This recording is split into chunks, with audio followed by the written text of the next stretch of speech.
गंगाको किनारमा सुनाउँदै हुनुहुन्छ। यही कथा विदुरजी महाराजलाई मैत्रेय महामुनिले सुनाउँदै हुनुहुन्छ। यही कथा सूत पौराणिक विद्वानले सौनकादि 88,000 ऋषिहरूलाई नैमिषारण्यमा सुनाउँदै हुनुहुन्छ। यही कथा तपाईहरू आज बाबा धनेश्वरको सन्निधिमा रहेर धनेश्वर चोकमा रहेको पोखरेल परिवारको गृह नगरी गृह प्राङ्गणमा बसेर सुन्दै हुनुहुन्छ। र यसको लक्ष्य पनि मैले बताइसकेको छु यहाँहरूलाई, पितृ उद्धारको लक्ष्य हो। साथै हाम्रो घरमा नवोदित एकजना पण्डित निक्लिनु भयो, जो यो घरको ज्येष्ठ सुपुत्र पण्डित मनिष पोखरेल, उहाँलाई नव व्यास आरोहण गराउने, व्यास गद्दी आरोहण गराउने कार्यक्रम पनि रहेको थियो, जो पूजनीय ममतामयी माता रमादेवी पोखरेलद्वारा व्यास गद्दी आरोहण गराउने कार्य सुरु दिनु भयो। र उहाँले नि पाठ गरेर मूल पाठ आफ्ना पितृ पूर्वजहरूलाई, आफ्ना कुलहरूलाई, देवी देवतालाई, थान थपनालाई, भगवान बाबा धनेश्वरलाई सुनाउँदै हुनुहुन्छ। उहाँले यो 7 दिनसम्म फलाहार मात्रै गरेर बसेर म भगवानलाई भागवत मूल पाठ सुनाउन सकौँ भनेर माग गर्नुभएको छ र त्यही नियममा आधारित रहनु भएको छ। सानै उमेर 20 वर्षको कलिलो उमेरमा पण्डित भएर आएर पनि यति ठुलो मनसुब गरेर भागवत भक्ति मनमा जागृति गर्नु यो पोखरेल बन्धु परिवारको अहोभाग्यको विषय हो। साथै आज तपाईँ हाम्रो पनि अहोभाग्यकै विषय हो। भोलिका दिनमा हामीलाई यस क्षेत्रवासीहरूलाई कुनै एउटा शिष्ट व्यक्तित्व नियमको परिपालना गरेर भगवानको भक्ति गर्ने प्रेरणा जगाइदिने पण्डित प्रवर चाहियो भने हामीले टाढा जानुपर्ने छैन। हामीले पोखरेल परिवारकैबाट पण्डित पाएका छौँ, यो गौरवको विषय हो। भगवान श्री सुखदेवजी भन्नुहुन्छ, राजर्षि प्रवर परीक्षितजी महाराजलाई तपाईँलाई मैले पञ्चम स्कन्धका कथाहरू सुनाए राजन, अरू कुनै कुरो सुन्न मन छ तपाईँलाई भने भन्नुहोस्। यसमा विशेष कथाहरू थिए, कतिपय मैले आवश्यकता अनुसार तपाईँलाई सुनाएँ। 9 खण्डमा परिणत गरेको भारतवर्ष, 9 खण्डमा विविध प्रकारका देवी देवताहरूको स्थापना गरेर पूजा अर्चनादि गरिन्छ। हाम्रो यो जुन हामी बसिरहेको क्षेत्रलाई यसलाई हिमवत खण्ड भनिन्छ। यो हिमवत खण्ड अजनाब वर्ष भन्छन् यसलाई। यो हिमवत खण्डका अधिपति रहेका परमेश्वर भगवान नारायण हुनुहुन्छ। साँच्चै भन्नुपर्दा गौरवको विषय हो। नारायणका उपासकहरू हौँ हामी। यहाँ जो जन्मिन्छ नारायणकै भक्त जन्मिन्छ र उसले जाने पनि नारायण भन्छ, नजाने पनि नारायण भन्छ। नरो नारायणो भवेत् अन्ततो गत्वा मनुष्य नरबाट नारायणत्वतर्फ लाग्दछ। यो अजनाब वर्षमा जोसुकैले जन्म लिन पाउँदैन, धेरै पुण्य भएका व्यक्तिले मात्रै यहाँ जन्म लिन पाउँछन् भनेको छ। हामीले यहाँभन्दा पहिलेका जुनीमा धेरै पुण्य गरेका रहेछौँ, गौरव गरौँ। त्यही पुण्यको प्रभाव हो आज यस क्षेत्रमा हाम्रो जन्म हुन सक्यो र हामी भगवान नारायणका अनन्य प्रेमी भक्त हुन सक्यौँ। नारायण सर्वोपरि देव हुनुहुन्छ, सर्वेश्वर पनि उहाँलाई नै भनिएको छ। र हाम्रो हिन्दू दर्शन, वैदिक परम्परा, हामी जुन धर्ममा आश्रित छौँ नि, हाम्रो सबैभन्दा ठुलो तीर्थ बद्रीनाथ हो भनेर मानिएको छ। बद्रीनाथ हाम्रो तीर्थ हो। नारायण हाम्रा आराध्य देव, इष्ट देव हुन्। हामीले भगवान शिवसँग पनि प्रीति गर्छौँ, जगन्माता भुवनेश्वरीसँग पनि प्रीति गर्छौँ, तर हाम्रो इष्ट देव चाहिँ भगवान नारायण नै हुनुहुन्छ। त्यही हुनाले नारायण मन्त्रको जप निरन्तर गरिरहनु पर्दछ। नारायण नारायण भन्ने बानी बसाल्नु पर्दछ। हामी सुत्दा उठ्दा खाँदा डुल्दा बस्दा जतिखेर पनि हाम्रा मुखबाट नारायण मन्त्रको उच्चारण भइरहन सकोस्। नारायण नारायण भन्नाले मात्र पनि जीवनमा गरेका जान अनजान कतिवटा पापहरू त्यसै नष्ट भएर मन्त्रमा त्यो शक्ति लुकेको छ। यो विषयको बोध भगवान सुखदेवजीका छेउमा राजर्षिले प्रश्न गर्नुभयो, महर्ष एतद् वैचित्र्यं लोकस्य कथमिति। हे महर्षि, हे परम विद्वान धर्मात्मा गुरुवर, यो वैचित्र देखिएको यो संसारमा यो लोकको विचित्रता किन यस्तो? यो विचित्रता बारेमा मलाई अलिकति मनमा कहिलेकाहीँ शङ्का उत्पन्न हुने गर्दछ। यो पनि मलाई प्रस्ट्याइदिनुहोस् भनेर माग गरे। ऋषि बडो आनन्दित हुनुभयो यो प्रश्नबाट। ऋषिरुवाच सुखदेवजी स्वामी भन्नुहुन्छ त्रिगुणत्वात् कर्तु श्रद्धया कर्मगतय पृथक दिया सर्वा एव सर्वस्य तारतम्येन भवन्ति। राजन सबै कुराको तारतम्य मिलाएको छ है यहाँनिर। यो संसारमा यो चाहिँ कुरो अरू बनाइदिएको थियो भने राम्रो हुन्थ्यो भन्ने कुरो छैन। जति बनिएको छ त्यसैलाई नै कुनै कुराको कमी नरहेको भनेर वर्णन गर्नुभयो। यसमा राजाले अचानक प्रश्न गरे नरका नाम भगवन् किम देश विशेषा अथवा तद बहिर्स्रोतस्यान् आहोसित अन्तराल इति। नरक नरक बनेको पनि सुने मैले, नरक भन्ने पनि कुरो चल्यो। यो नरक चाहिँ कुन हो, कसलाई नरक भनिन्छ, नरक कस्ता हुन्छन् र ती नरकका बारेमा पनि केही मलाई जान्न योग्य कुरो छ भने बताइदिनुहोस् भनेपछि भगवान सुखदेवजी महाराजले भन्नुभयो यही छन् महाराज नरकहरू। तत्र हैके नरकाः एकविंशति गणयन्ति अथ तांस्ते राजन नाम रूप फल अक्षणो अनुरूप गमिष्यन्ति श्रोत अन्धतामिश्रो रौरवो महारौरव कुम्भिपाक कालसूत्र असिपत्र वनम शुकर मुख अंधकूप कृमि भोजन संदंसह सप्त स्यूर्मी वज्रकंटक शालमली वैतरणी कुयोद प्राणरोधो विष शंस लाला भक्ष्य सारमेयादनमिति। यहाँनिर 21 प्रकारका नरकको कसै कसैले वर्णन गरेका छन्। नरक त कति छन् राजन गणना गरेर साध्य छैन। अनगन्ती नरक छ, अनगन्ती छन् नरकहरू। तर 21 वटा नरक चाहिँ डरलाग्दा नरक छन्। नरक भनेको बडा डरलाग्दो खालको ठाउँ, सबैभन्दा अत्यन्तै घिनलाग्दो र डरलाग्दो ठाउँलाई नरक भनिन्छ। हामी यही पनि कुनै फोहोर देख्यौँ भने हो नरक भन्छौँ नि, वास्तवमा नरक भनेको बडा घिनलाग्दो र डरलाग्दो ठाउँ हो। तर त्यहाँ पनि यो धरतीबाट मनुष्यले पुग्नु पर्ने चाहिँ हुन्छ उसले गरेका कर्म विपाकले गर्दाखेरि। तर डराउनु चाहिँ हुँदैन महाराज। त्यहाँ पुगेर फेरि एकपल्ट धरतीमा आउने अवसर दिन्छन् देवी देवताहरूले। हामी 2 प्रकारका मनुष्य छौँ अरे यो धरतीमा। एक प्रकारका स्वर्ग गएर पुण्यको प्रतापले स्वर्ग बसेर स्वर्गको सुख भोग गरेर स्वर्गमा गएर आफ्नो पुण्य सकिएपछि धरतीमा पठाइएकाहरू पनि छौँ। अर्का प्रकारका नरकवास बसेर नरकको दुःख भोगेर नरकको यातना सहेर त्यहाँनिरबाट यातना मुक्त भएपछि अनि फेरि धरतीमा मनुष्य बनाएर पठाइएकाहरू पनि छौँ अरे। 2 प्रकारका मनुष्यहरू हामी रहँदा छौँ धरतीमा। स्वर्ग स्थितानाम इह जीवलोके चत्वारि चिन्हानि भवन्ति देहे दान प्रसंगो मधुरा च वाणी दान प्रसंगो मधुरा च वाणी देवार्चनम ब्राह्मण तर्पणाश्च। पहिले म स्वर्गबाट आएका मनुष्यहरूको वर्णन गर्छु ल भन्नुभयो। हामीहरूले यो धरतीमा बसेर पुण्य आर्जन गरेर पुण्यको पोको बढाएर त्यो पुण्यको प्रतापले स्वर्ग पुगेर स्वर्गमा त्यो पुण्य रहुन्जेल आनन्द लिएर हाम्रो पुण्यको पोको घट्दै गरेर निथ्रिएपछि अनि धरतीमा पठाइएकाहरू रहेछौँ। गीतामा पनि यो कुरो भगवानले अर्जुनलाई भन्नुभएको छ क्षणे पुण्य मृत्यु लोकम विसन्ति। पुण्य सकिएपछि स्वर्ग पुगेको मनुष्य पनि फेरि धरतीमै ओह्रालिन्छ। ए पार्थ त्यो हुनाले त्यहाँदेखि पनि अझै माथिका लोकमा जाने प्रयत्न मनुष्यले गरून् भन्नुभएको छ। त्यो पुण्य सकिएपछि धरतीमा ओर्लिएकाहरूको लक्षण बताइदिनु भयो। कस्तो लक्षण हुन्छ अरे त स्वर्ग पुगेर स्वर्गको पुण्य भोगेर अनि फेरि धरतीमा आउनेहरूको भन्दा चत्वारि चिन्हानि भवन्ति देहे। 4 वटा चिन्ह उसका शरीरमा देख्न पाइन्छ, उसको लक्षणमा देख्न सकिन्छ। दान प्रसंगो मधुरा च वाणी देवार्चनम ब्राह्मण तर्पणाश्च। स्वर्गको पुण्य क्षीण भएपछि धरतीमा ओर्लिएका मनुष्यहरू दान गर्ने कुरो आयो भने सबैभन्दा पहिले कुदेर त्यहाँ दान दिन पुगिहाल्छन्। दानको कुरो आएपछि सबैभन्दा पहिले गोजीमा हात हालिहाल्छन्। आहो केही छ कि छैन नि मेरा गोजीमा आज केही त दिन पाए हुन्थ्यो, यहाँ केही न केही परसार्न पाए हुन्थ्यो भन्ने भावना लिएका हुन्छन्।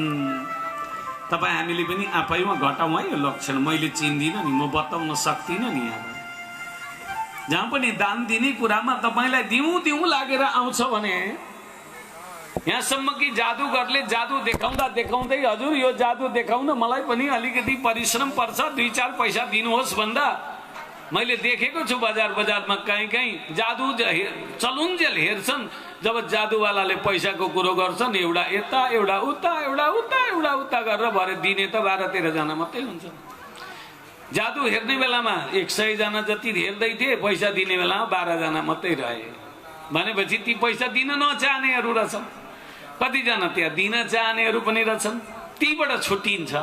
स्वर्गको पुण्य भोगेर धरतीमा उर्लिनेहरूको लक्षण तीबाट देखिन्छ। हो नि त हौ, एकछिन भए पनि उसको जादु हेरियो, बिचरा कति दुःख गरेर कहाँ मसान घाटमा गएर जादु सिक्यो होला। मरेका मान्छेका हड्डी निकालेर उसले पनि घुमाउन जाने होला, बाँसुरी बजाएर देउता बोलायो होला, थप्पडी मारेर तिनीहरूलाई थेचारेर राख्यो होला, अनि नाना भाँतीका चमत्कार देखायो होला। बिचरा यत्रो बेर करायो, यसको घोक्रो सुक्यो होला। एक कप चिया त खाओस् भनेर गोजीबाट 10 रुपियाँ पनि निकालेर दिन सक्दैन भने सम्झिनुहोस् त्यो व्यक्ति स्वर्गको सुख भोगेर आएको व्यक्ति होइन। अन्यथा नमान्नु होला है, कहिलेकाहीँ त्यसो गरिएको पनि हुन्छ नि। हामीहरूलाई पो भन्यो भने यस्तो हुन्छ, हुँदैन। खुद्रो हुँदैन, कोही बेला हतारमा हुन्छ, कुदिहाल्नु पर्ने हुन्छ, त्यस्तो पनि हुन्छ। दानको प्रसङ्ग आउँदा सबैभन्दा पहिले उत्साही भएर दान दिन अग्रसर हुन्छ भने सम्झिनुहोस् त्यो स्वर्गको सुख भोगेर आएको व्यक्ति हो। किन त्यसो गरे त भन्दा स्वर्गमा गएर उसले बसेको बेलामा देख्यो राम्रो आसन ओछिएको थियो, उसका लागि त्यो आसनमा ऊ बसेको थियो। एकछिन पछाडि धरतीबाट अर्को आयो अरे भनेको सुन्दा को आयो भनेर याद गर्यो। उसले ओछ्याएको आसन भन्दा अझै अग्लो आसनमा बस्नु पा, यो त अग्लो आसनमा बस्यो त भन्दा धेरै दान गरेको अरे नि त तिमीहरूले हामीहरूले भन्दा पछि धेरै दान गर्ने रहेछ नि त अलि अग्ला आसनमा बस्न पायो। त्यतिखेरै त्यो व्यक्तिले स्वर्गमा प्रण गर्यो, अब फेरि मैले धरतीमा जानु परेछ भने यति धेरै दान गर्छु, यति धेरै दान गर्छु, यसको आसन भन्दा पनि एक आसन माथि र अग्लो आसनमा बस्ने भएर आउँछु भनेर उसले त्यही बेलादेखि प्रण गरेको हुन्छ।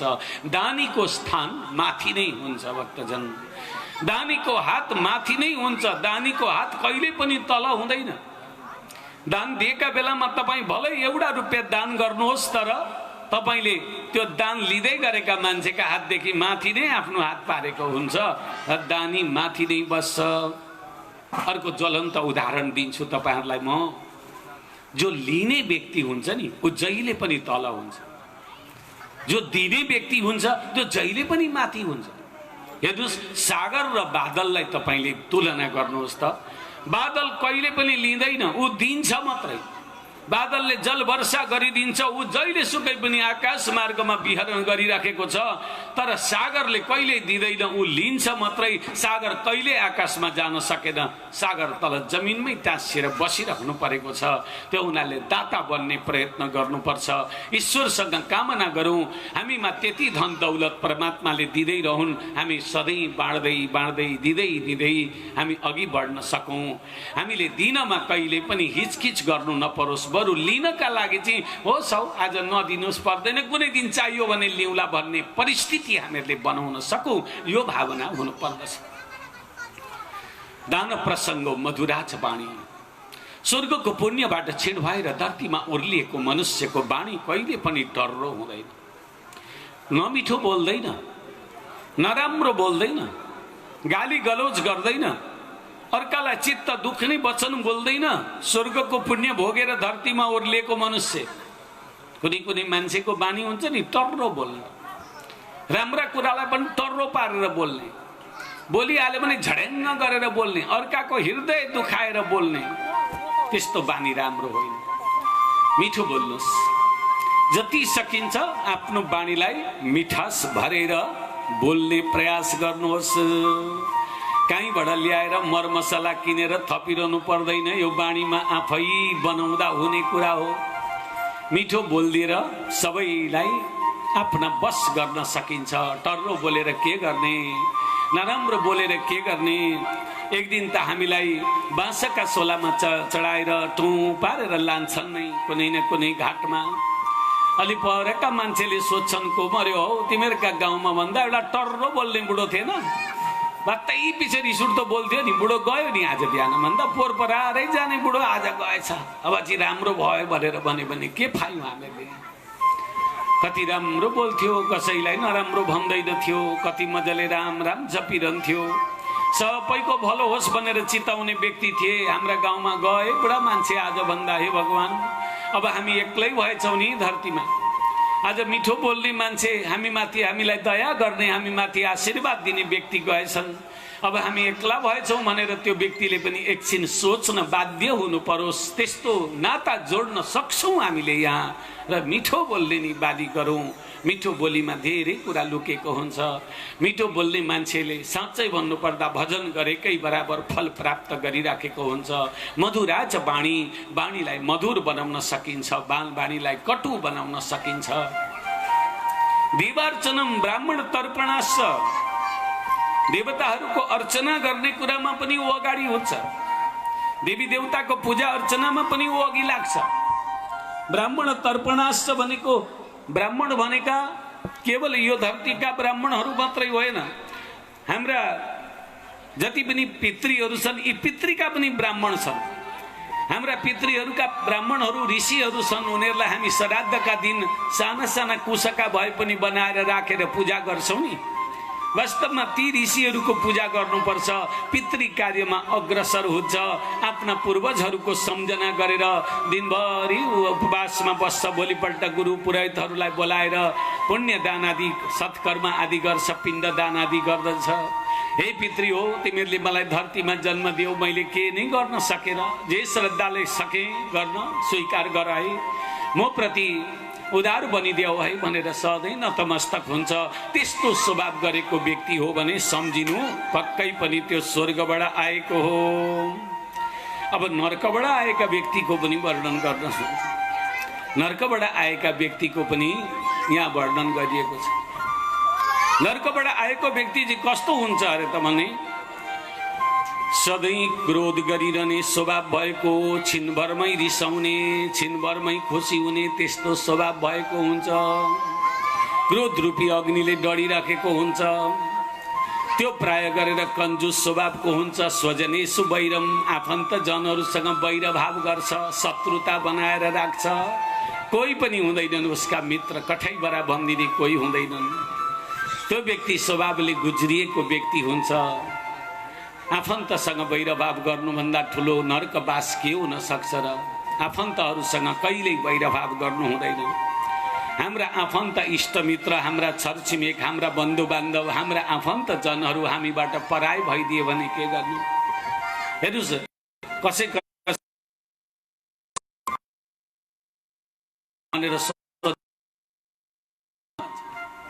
को हुन् शत्रु भन्दा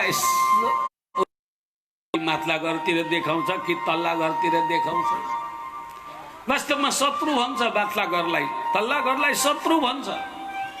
तर एक दिन आफ्ना घरमा कोही पनि मान्छे नभएका बेलामा प्याकी भयो, पानी खान नपाएर मर्ने खालको बिमार लाग्यो भने त्यही तल्ला घरको कि माथला घरकाले आएर तुरुक्क मुखमा पानी हाल्दैन भने मर्दा मर्दै मुखमा पानी हाल्न पाउँदैन त्यसले। तर बाँचुन्जेल चाहिँ माथला घरेलाई शत्रु, तल्ला घरेलाई शत्रु भनेर पनि कतिजना बसेका हुन्छन्। किन त्यसो गरेको त भन्दा त्यो माथला घरे या तल्ला घरेको बाख्रो फुकेर खोर्सानी खाइदिएको थियो रे, त्यो दिनदेखि बोलचाल बन्द भयो, शत्रु सम्झेर बस्यो। अब त्यो खोर्सानी पलाइवरी फलेर फेरि खाइ पनि राखेको छ, तर त्यो बाख्रो र खोर्सानी बिर्सिँदैन, शत्रु सम्झेर बस्छ। कति सानो विचार, कति हीनता बोध। कोही पनि शत्रु छैन, हाम्रो कोही पनि पराय छैन। यहाँ हाम्रो शत्रु छ भनेदेखि हाम्रो जीवनमा रोग हाम्रो शत्रु हो, हाम्रो जीवनमा हाम्रो अभाव हाम्रो शत्रु हो। हामीलाई जङ्गलमा बस्ने ठुला ठुला बाघहरू भए, भालुहरू भए, ती हाम्रा शत्रु हुन सक्छन्। यसो घारीमा बसेका सर्प हाम्रा शत्रु हुन सक्छन्, किनकि उनीहरूले छोइ मात्रै दिँदा हाम्रो प्राणान्त हुन्छ। तर मान्छेका लागि मान्छे कहिल्यै शत्रु हुँदैन। मान्छेले मान्छेलाई शत्रु मान्नु हुँदैन। मान्छे भनेको मान्छेकै लागि नै हो, सहयोगी बन्दछन्।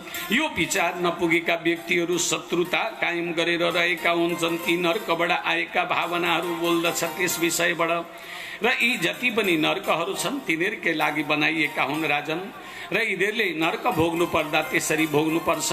र अन्ततोगत्वा त्यहीँनेरि वैवस्वत नाम गरेको नगरी पनि छ। वैवस्वत भनेको महाराज हाम्रा पितृहरूका भनिएको छ। वैवस्वत महामुनिको त्यहाँ आश्रम रहेको छ, हाम्रा पितृहरूका पूर्वजहरू बस्दछन्। उनले नै हाम्रो सत असत कर्मको निर्णय पनि गरिदिने गर्दछन्। स्वर्गमा जति सुखको अनुभूतिको वर्णन गरिएको छ, नर्कमा त्यति नै दुःखको वर्णन गरिएको छ। बैतरणी आदि गरेका नर्कहरू त्यही नर्क कुण्डमा पर्दछन्।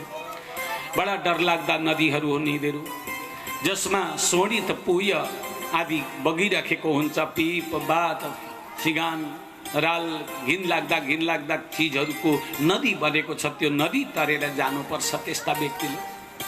त्यही नदी तर्नलाई साह्रो पर्छ भनेर बैतरणी गरौँ, एउटा गौ दान गरौँ भनेर पनि चलन बनेको हुन्छ। बैतरणी आदि दानका कुराहरू आउँछन्। परमेश्वरले कृपा गरून्, हामी र हाम्रा पूर्वजहरूले त्यस्तो दुःख भोग्नु नपरोस्, हाम्रा सन्ततिहरूले भोग्नु नपरोस्। यस्तो वैस्तेन बालद्वाह हिरण्य रत्नादीनिहि ब्राह्मण्यस्य। यथार्थमा एउटा कुरा म तपाईलाई भन्छु, जे जस्तो प्रकारले ईश्वरले परिस्थापित गर्नुभयो हामीलाई नीति र रीतिको परिपालन गर्दै, त्यसलाई हामीले चटक्क छोडेर अर्को बाटो रोज्नु हुँदैन, विभ्रान्त हुनु हुँदैन, धर्म छाडा हुनु हुँदैन, व्यभिचारी हुनु हुँदैन। यसबाट बच्नका लागि, नर्कको बाटोबाट बच्नका लागि हामीहरूले यी उपायहरू रच्नुपर्छ, त्यसलाई पालना गर्नुपर्छ भनेर भगवान सुखदेवले नर्क आदिको पनि स्मरण गराउँदै गराउँदै अन्तिममा भन्नुभयो, अब केही छ तपाईँलाई सुन्न मन भनेर भन्दा नर्क जाने र नजानेका विषयमा चर्चा मैले सुनेको मात्रै थिएँ, आज बुझ्न पाएँ गुरुदेव। तर यसका लागि ज्वलन्त कुनै उदाहरणहरू छन् भने, त्यहाँ जानै नपर्ने खालका उपायहरू छन् भने त्यो पनि भनिदिनुहोस् भन्दा भगवान सुखदेवजी मुस्कुराउनु भयो। राजन, सबै कुरा जान्न मन गर्दै हुनुहुन्छ तपाईँ, यति छोटो समयमा कसरी सम्भव होला? निवृत्ति मार्ग कथित आदौ भगवता यथा क्रमयोगोपलब्धेन ब्रह्मणा यद संसृति। निवृत्ति र प्रवृत्ति दुई प्रकारका मार्ग हुन्छन्। निवृत्ति मार्ग भनेको समेटिनु, प्रवृत्ति मार्ग भनेको फैलिनु। हाम्रो मन, हाम्रो विचार र हाम्रो भावना खालि फैलिन मन गर्छ, तर आत्माले निवृत्ति खोज्छ। आत्माले सबैतिरबाट मनलाई समेटेर आफैमा सन्निहित भइहाल। अब तैँले वैकुण्ठ गोलोक र साकेत जानु छ। अब यो संसारका भूल भुलैयामा त नभुल्ने भनिराखेको हुन्छ, तर मनुष्यले आत्माको भाषा त्यति चाँडो बुझ्दैन, ऊ मायाको मोहमा बाँधिएको हुन्छ। त्यस्तै नै कथा म तपाईँलाई सुनाउँछु, आज सुन्नुहोस्। तुङ्गभद्रा तटे पूर्वम अभूतपत्तनमोत्तमम।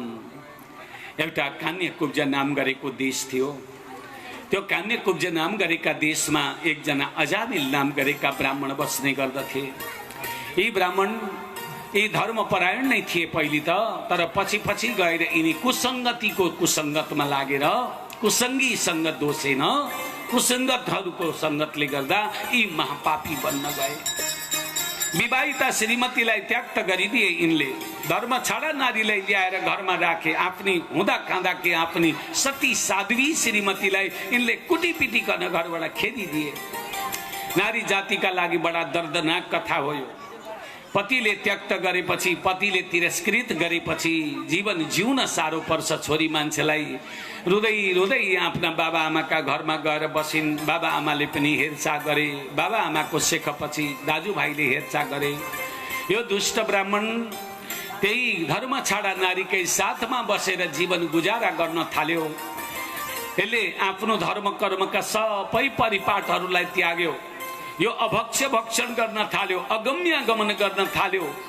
यसका कुकर्मको वर्णन कति गरौँ म? एउटा दोडा मात्रै होइन, यसका 9 भाइ छोरा जन्मिसके त्यो कुचती कुलटा नारीबाट। र पनि यसको मन र मति फर्किएन, सत्कर्मतिर लागेन। हेर्नुहोस्, धर्म कर्म गर्नु भनेको अलिकति अप्ठ्यारै कुरो हो। धर्म कर्म भनेको अलिकति कष्ट गरेपछि मात्रै हुने कुरा हो। धर्म छोडिदिनु भनेको सजिलो, ओह्रालो लाग्नका लागि सजिलो नै हुन्छ सबैलाई। पानी पनि ओह्रालो लाग्दा छिटो बग्छ, ओकालोमा पानी पनि बग्दैन। त्यस्तै यसलाई ओह्रालो लाग्नु नै थियो। यस्तैको कर्मले गर्दा यसको जीवन शैली ओह्रालो लाग्दै लाग्दै गयो। जब सबैभन्दा कान्छो छोरो पनि 2 वर्षको भइसकेको थियो, 9 भाइ छोराको यो अजामिल, यसले छोराछोरी हेर्ने काम गर्थ्यो अथवा घरमा बुढो हुँदै गएपछि नानी हेर्ने काम जिम्मा लाउँछन् अरे गृहस्थीमा। त्यही रहेछ, पहिले पनि अहिले पनि त्यही छ। अब हाम्रो पनि पालो आउँदैछ नानी हेर्ने। अब हामी पनि बुढाबुढी भएपछि काम गर्न सक्दैनौँ, भनेका ठाउँमा पुग्न सक्दैनौँ। नसकेपछि हाम्रा बुहारीहरूले बा नानीलाई हेर्नु ल, यसलाई नुन नदिनु, कोक्रामा हालेर हल्लाउनु, त्यहाँभित्र लिटो छ ल्याएर खानिदिनु, म पनि अफिसबाट छिट्टै आउँछु भरे अनि यसो लिटो पकाएँ भने नानीलाई पनि खुवाउँछु तिमीलाई पनि खुवाउँछु भन्यो भने हुन्छ बाबै जाओ तिमीहरूका अफिस भनेर त्यही साना नानीसँग लैलैला हाहा गरेर बस्नुपर्ने हुन्छ। केही गर्न नसके भने नानी त हेरिदिँदैछ बुढाले भनेर खाना दिन्छन्, त्यति नै हो। नानी हेर्न पनि मानेनौँ भनेदेखि लगेर वृद्धाश्रममा नाम लेखिदिन्छन्, बस त्यहीँनेरि बजाउ चिम्टा, उतैतिर खाए खाऊ मरे मरे। यो संसार स्वार्थमय भुमरी हो, यसमा कुनै दोहोऱ्याइ छैन। वास्तवमै यो अजामिललाई पनि नानी हेर्ने जिम्मा लगायो। जेठो बाटो जेठो माइलो छोराहरूले भने बा तिमी अब जङ्गलमा शिकार खेल्न जान सक्दैनौ, बरु भाइ हेर्देऊ हामी जान्छौँ शिकार खेल्न भनेर अरू शिकारी बने छोराहरू। यो कान्छो छोरो 2 वर्षको थियो, त्यसलाई हेरेर बस्थ्यो, खेलाएर बस्थ्यो। भगवत कृपाले एक दिन एकजना साधुले आएर यो नानी जन्मेका बेलामा के नाम राख्न आँट्यौ नानीको भन्दा मेरो खुसीले जे मन लाग्छ त्यही राख्छु नि, इन्टु मिन्टु चिन्टु राखिदिन्छु भन्दा त्यसो नगर अजामिल, तिमीले एउटा काम गर, मेरो भनेको मान्छौ भने यो नानीको नाम नारायण राखिदेऊ भनेका रहेछन्। ल र त एउटा साधुले भनिहाल्यो नारायण है तेरो नाम भनेर नारायण राखेको रहेछ। त्यो 2 वर्षको केटो नारायण यसो फुलबारीमा खेल्दथ्यो। त्यही फुलबारीका छेउमा गजेरा ओछ्याएर ओत्तानो परेर लडेको थियो। घाममा यो अजामिल जाडोको दिन थियो। नानी यताउति यसो फुल टिपेर कुद्दै थियो।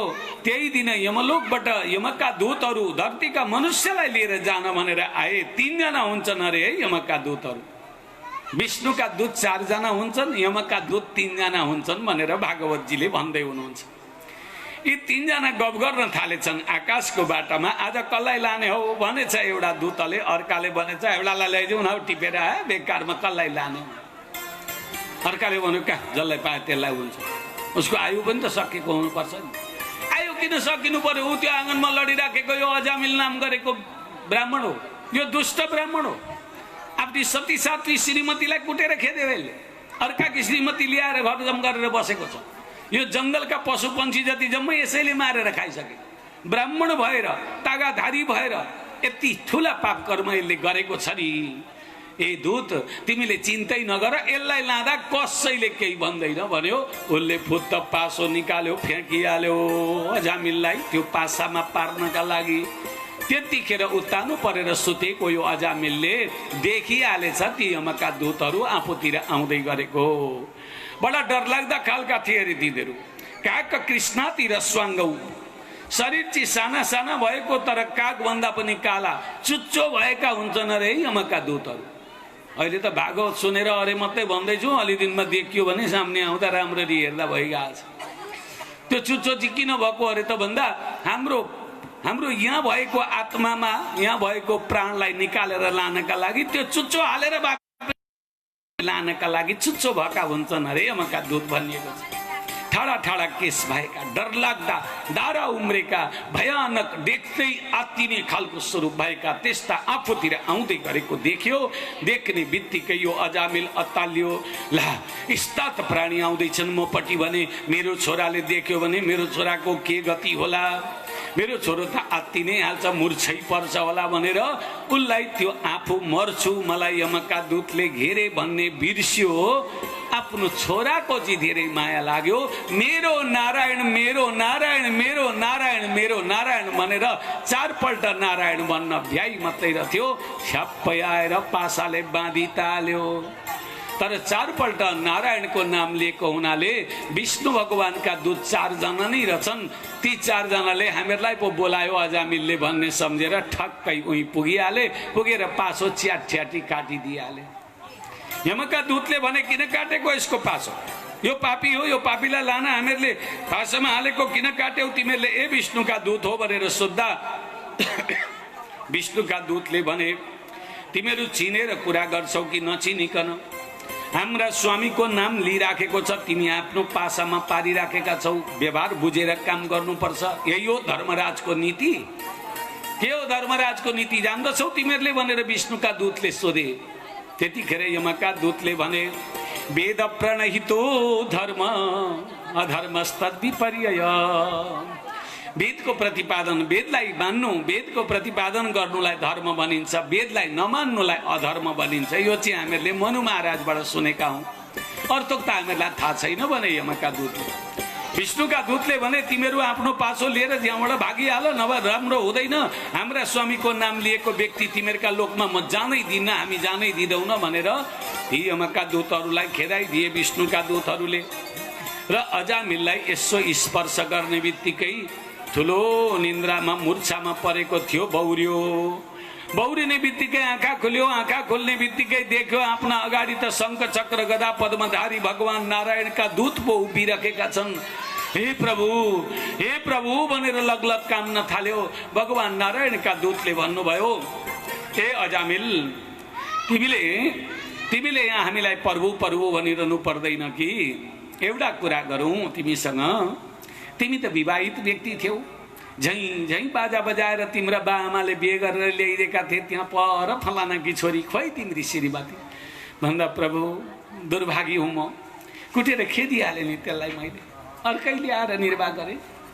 आज त्यो आफ्नै माइततिर बसेकी होली।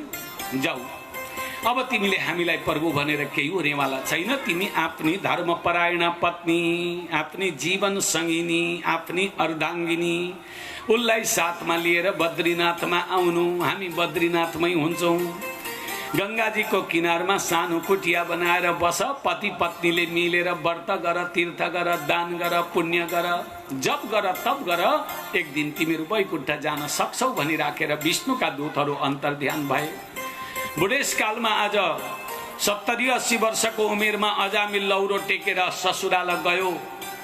तर यसकी श्रीमती चाहिँ साह्रै धर्मवती थिए। जुन कुटेर यसले खेदेको थियो नि, साह्रै धर्मात्मा थियो। ऊ गएर आफ्ना बाआमाका आशा पिछामा बसेकी थिए। बाआमा मरेर गएपछि दाजुभाइका आशा पिछा, दाजुभाइहरूकोदेखि पनि भदाहरूको आशा पिछामा बस्दै थिए। होचो शरीर गरेकी, सेतै फुलेकी बुढी भइसकेकी थिए। अब साना मसिना नानीहरूले फुपू भन्थे। डल्लो शरीर गरेको हुनाले डल्ली फुपू भनेर नाम राखिदिए। डल्ली फुपू भन्दा हजुर भनिदिन्थिन् उनलाई। आखिरी पतिले त्यागेकी व्यक्ति कमसे कम भदाले त प्यारो गरेर बोलाउँदै त छ, बिहान बेलुका खान त दिँदैछ। म अभागिनीलाई कसले हेर्थ्यो नभए अरू भनेर कसैलाई केही भन्दिनथिन्। सिउँदामा चट्ट सिन्दुर लगाउँथिन्, लामो सिन्दुर लगाउँथिन् यिनी सिउँदामा। पोतेको झुप्पो यिनका गलामा जति ठुलो अरूका गलामा देख्न पाइँदैनथ्यो। यिनका बाल्यकालका सहेलीहरूले भेट्दा भन्थे, तेरो लोग्नेले त अर्की ल्याएर जम्रै अन्तै बस्या छ अरे, तँलाई त्याग्यो अरे, त्यसको सिन्दुर र पोते चाहिँ के घसेर हिँडेको, हुर्याइदिनु नि पोको पारेर भन्थे। त्यतिखेर त्यसो नभन सकियो, त्यसो नभन। यो सिन्दुर र पोतेलाई दोष नलगाऊ। यो त लक्ष्मीको श्रृङ्गार हो। हामी नारी जातिलाई भगवती लक्ष्मीले दिनुभएको। म त के चाहन्छु भने नि, मर्ने बेलामा पनि म यो सिन्दुर पोते खोल्नु नपरिकन मरेर जान पाइयोस् भन्ने पो माग्छु देवी हो। आखिर श्रीमती जातिको धर्म भनेको आफ्नो पतिलाई खुसी राख्नु। आज मैले उहाँ बसेर पनि त्यति खुसी राख्न सक्थे कि सक्दिन थिएँ। अर्की ल्याएर ऊ खुसी साथ बसेको छ भने के बिग्रिया छ र मेरो? केही भएको छ र? जसरी भए पनि मेरो पति खुसी रहोस्, मेरा गलामा पोतेर सिउँदामा सिन्दुर अटल रहोस्, जीवन यस्तै गरी बितोस् भनेर भन्थिन्। हेर्नुहोस्, अलिकति धर्मपट्टि फर्केका मान्छेको विचार कहिले पनि कुविचार हुँदैन, उसको राम्रै राम्रो भावना हुन्छ। ल तेरो खुसी गर भनेर भनिदिए उनीहरूले। वास्तवमा सिन्दुर र पोतेको महत्त्व पनि छ है, भागवतजीमा वर्णन भएको। कहिले पनि सिन्दुर र पोतेबाट एलर्जी चाहिँ नहोस् है हाम्रा विवाहिता छोरी बुहारीहरूलाई। अहिले त कता कता सुन्न र देख्न पाइँदैछ सिन्दुर र पोते एलर्जी हुँदैछ अरे भनेको। धिक्कार छ जिन्दगी।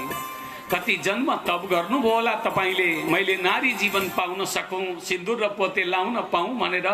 बल्ल बल्ल यति राम्रो भूमिमा नारी बनाएर दैवले जन्माइदिए, सिन्दुर र पोतेले सुशोभित गरिदिए। अब फेरि कसको बनाइमा राखेर एलर्जी भएको?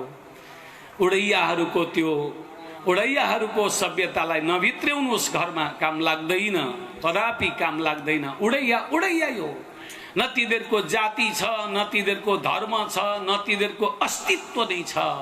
यहाँ त साक्षात जगन्माता भुवनेश्वरी आद्या शक्ति लक्ष्मी मैयाले सीता भएर जन्म लिएको भूमिमा तपाईहरू जन्मिनु भएको छ।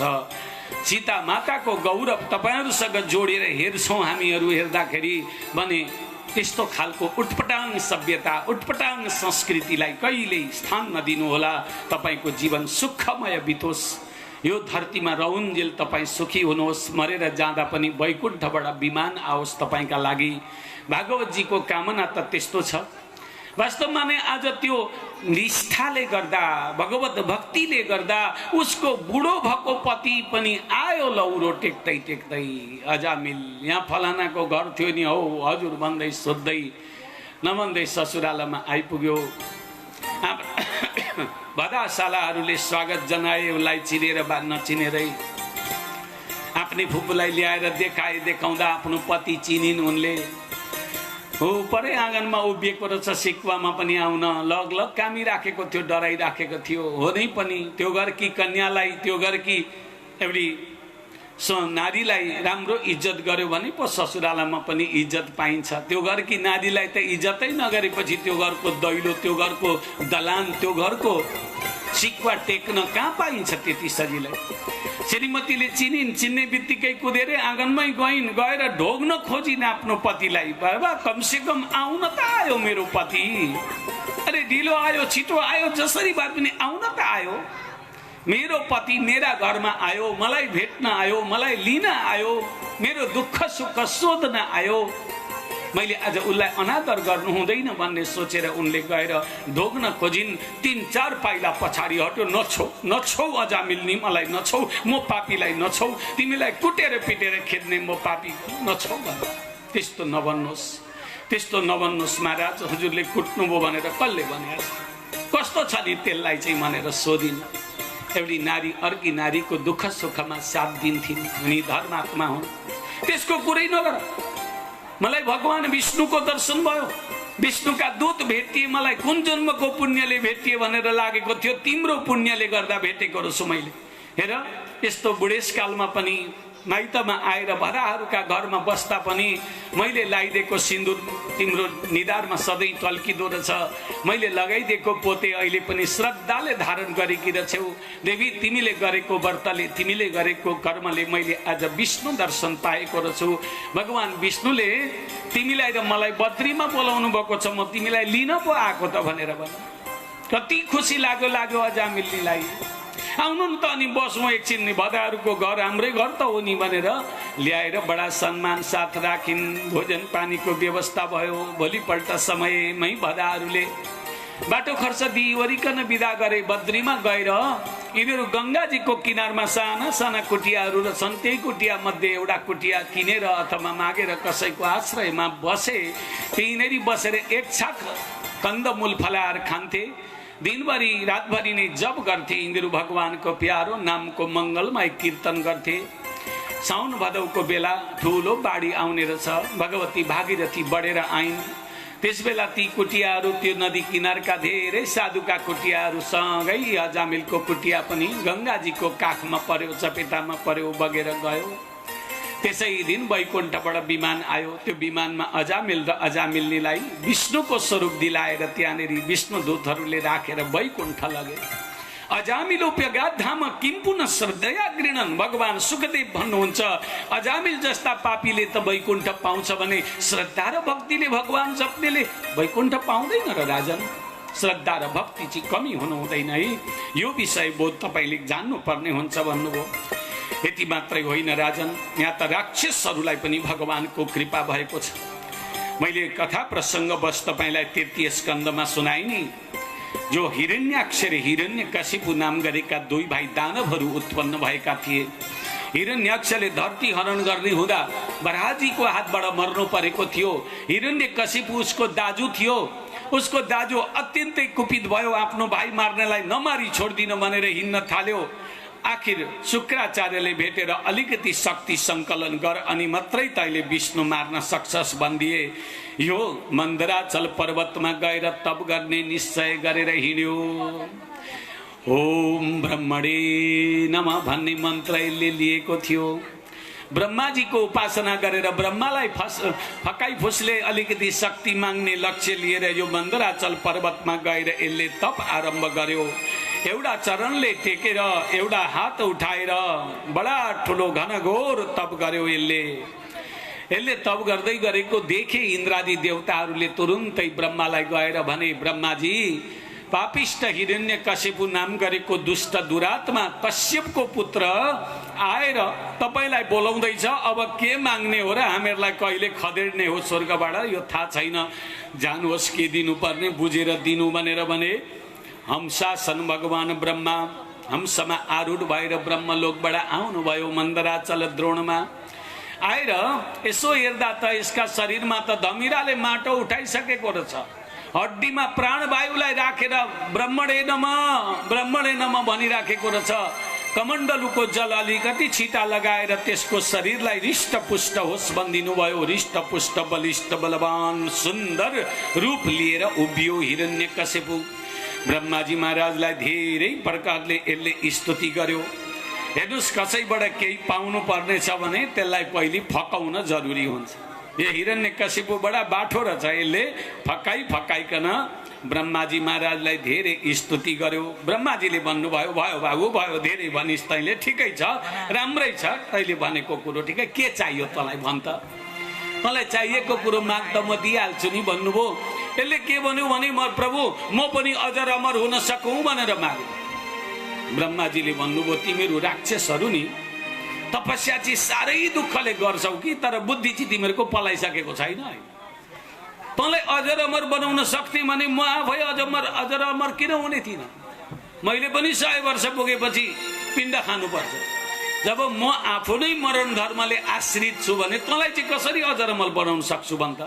अर्थक मान्न, जो म दिन पनि सकौँ तैँले पनि उपभोग गर्न सक्। ब्रह्माजीको कुरो सुन्दाखेरि यो हिरण्यकशिपुले विचार गर्यो, यी बाबैले त टेढेमेढे खालको कुरा पो गरे, नदिने पो रहेछन् अजर अमर हुने खालको वरदान त यिनले त। तर यिनलाई पनि चक्करमा पार्ने खालको कुरो गरिदिनु पर्यो। म यी बाबै पनि चक्करमा परुन् न, मैले यस्तो कुरो मागिदिन्छु, यिनले तथास्तु भन्नै पर्छ। तथास्तु भनिसक्दा म अजर पनि हुन्छु अमर पनि हुन्छु, त्यस्तो बुद्धि लडाउँछु भनेर यसले बुद्धि लडायो। म जो माग्छु त्यसो भने हजुरले दिनुपर्छ नि भन्यो। दिउँला, माग, छिटो माग, मलाई हतार छ भन्नु। नान्तर्बहि दिवानक्तम मन्यस्यामपि चायुदै नाभूमौ नाम्बरे मृत्यु न नरै न मृगैरपि व्यसुभिर्वा सुमद्भिर्वा सुरासुर महोरगै अप्रतिद्वन्द्वतां युद्धे एकपत्यं च देहिनाम्। के भनेको यो भन्दा, म बाहिर पनि नमरौँ, भित्र पनि नमरौँ, म आकाशमा पनि नमरौँ, धरतीमा पनि नमरौँ, म अस्त्रले पनि नमरौँ, शस्त्रले पनि नमरौँ, म दिनमा पनि नमरौँ, रातमा पनि नमरौँ। ब्रह्माजीले भन्नु, मरौँ चाहिँ कतिखेर भन्छस् तैँले? तैँले त नमरौँ त पुरा रट्टा लगाइस् त।